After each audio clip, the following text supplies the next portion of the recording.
सर्वेभ्यो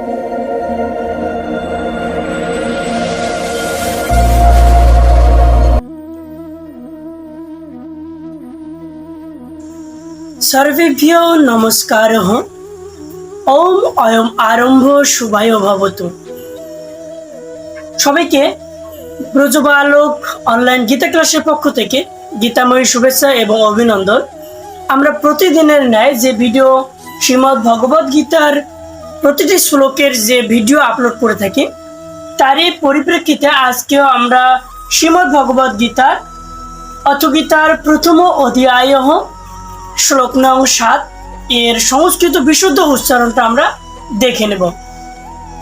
তো আসুন আমরা একটু সংস্কৃত উচ্চারণটা দেখে নিই। তার আগে বলি, আমাদের চ্যানেলের যদি কেউ নতুন সদস্য হয়ে থাকেন তাহলে অবশ্যই চ্যানেলটি সাবস্ক্রাইব করবেন এবং পাশে থাকা বেল আইকনটিতে ক্লিক করে অল বাটনে প্রেস করে দেবেন। তো আসুন আজকের যে বিষয়টা সেটা একটু দেখে নিই। প্রথমে আছে অস্মাকম। আচ্ছা, একটু আমরা যদি এটা সংস্কৃত উচ্চারণটা দেখি তাহলে আমরা যদি এই যুক্ত বর্ণটাকে যদি ভাঙিয়ে লিখি তাহলে এটাকে লেখা যায় ছয় হসন্ত অসমা ক। আমরা জানি যে কোনো শব্দের শেষে যদি অনুস্বর থাকে অবশ্যই সেটার উচ্চারণ ময় হসন্ত হয়। তাহলে অস্মাকম তো বিশিষ্টা বিশি মূর্ধন্যস্বয় প্রয়াকারটা। এই জায়গায় একটু মনে রাখবো যে মূর্ধন্যস্বয়ের উচ্চারণ শুদ্ধ স্বয়ের মতো হবে বিশিষ্টা। যে আমরা অন্তস্থিত জয়ের পরিবর্তে আমরা জানি যে অন্তস্থিত জ সমান সমান ই অথবা ই অব্যবহৃত হয়। তো আমরা এটা ব্যবহার করব। তাহলে ই একার কেন ব্যবহার করলাম, যেহেতু এখানে একটা একার ছিল। তারপর আমরা একটু বলে রাখি যে এখানে তান্নি বোধ একসাথেই দেওয়া ছিল। আসলে এটা এমন দেওয়া ছিল তান্নি এমন একসাথেই দেওয়া ছিল এটা, কিন্তু আমরা একটু সুন্দর করে এটাকে পদচ্ছেদ করে রাখছি, অর্থাৎ তায়কের তাও দন্তেন তান, অর্থাৎ যুক্ত বর্ণটাকে একটু ভাঙায় লিখে রাখছিলাম তান। তারপর নিবোধ তার নিবোধ। এবার আসি দ্বিজোত্তম আছে। আমরা জানি যে সংস্কৃতে যদি ব হচ্ছে দুইটা, একটা হচ্ছে বর্গীয় ব, আরেকটা হচ্ছে অন্তজ ব। আমরা এই দুটো ব জানি। তো এখানে দয়ের নিচে ব, অর্থাৎ এটা হচ্ছে অন্তজ ব। আমরা যদি দেখি যে দ্বিজোত্তম, তখন কিন্তু বটা উচ্চারিত হচ্ছে না। তো আমরা এইটার উচ্চারণ কি করবো? আমরা জানি অন্তজ ব সমান সমান কি উচ্চারণ হয়, ও অথবা ওয়া এর মতো উচ্চারিত হয়, আমরা এটা জানি।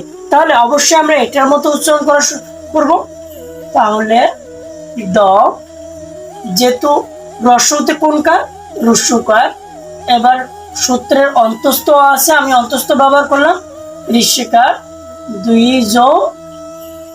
তারপর বাকি সব ঠিক থাকবে, অর্থাৎ দ্বিজোত্তম। এবার নায়কা, এখানে কোনো পরিবর্তন নাই। নায়কা মম, মম মানে কি? মম মানে আমার। সৈনিয়।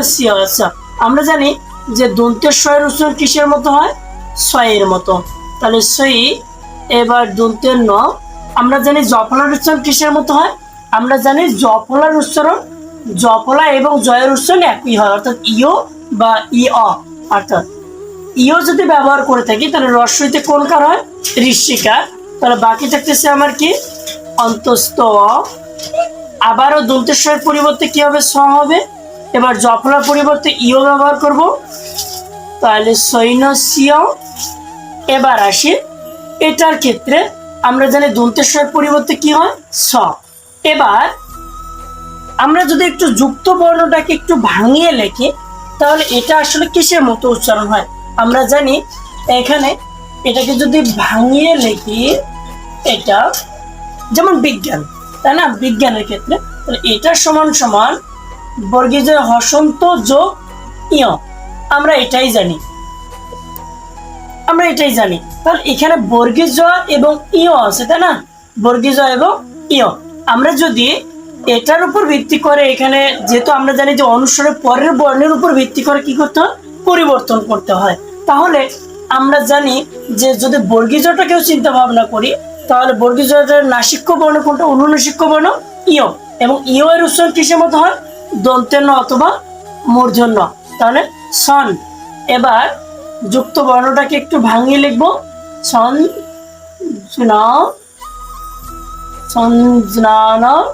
থম। আচ্ছা, আমরা এটাকে ভাঙলাম, অর্থাৎ বর্গীজ আর ইও লিখলাম। এবার আকার ছিল, আকারটা দিলাম। তারপর থয় রেপ। আমরা জানি শব্দের শেষে যদি অনুস্বর থাকে তাহলে ময় হসন্ত উচ্চতা, তাহলে সঞ্জনানার্থম তার ব্রবৃমিতে।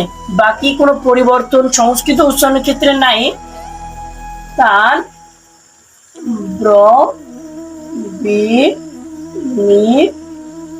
আমরা একটু পড়ার চেষ্টা করব, যেহেতু এখানে কমা ব্যবহার করা হয়েছে, আমরা এই বিষয়গুলো লক্ষ্য রাখবো। ওম তৎসৎ। শ্রীমদ্ভগবদ্গীতা অথ গীতার প্রথম অধ্যায়ঃ অর্জুন বিষাদ যোগো শ্লোক নং ৭। अस्माकं तु विशिष्टाये तन्निबोध द्विजोत्तमं नयोकामं सैन्यस्य संज्ञानार्थं तन्ब्रवीमिते। অনুবাদ: দুর্যোধন দ্রোণাচার্যের কাছে গিয়ে বললেন, হে দ্বিজোত্তম, আমাদের পক্ষে যে সমস্ত বিশিষ্ট সেনাপতি সামরিক শক্তি পরিচালনার জন্য রয়েছেন, আপনার অবগতির জন্য আমি তাদের সম্বন্ধে বলতেছি। তাহলে ধন্যবাদ বন্ধুরা, এতক্ষণ আমাদের এই ভিডিওটি মনোযোগ সহকারে দেখার জন্য। যদি ভিডিওটি ভালো লাগে থাকে অবশ্যই এই ভিডিওটি কমেন্ট করে জানিয়ে দেবেন এবং ভিডিওটি শেয়ার করে অন্যদেরও দেখার জন্য সুযোগ করে দেবেন। ধন্যবাদ সবাইকে। জয় গীতা।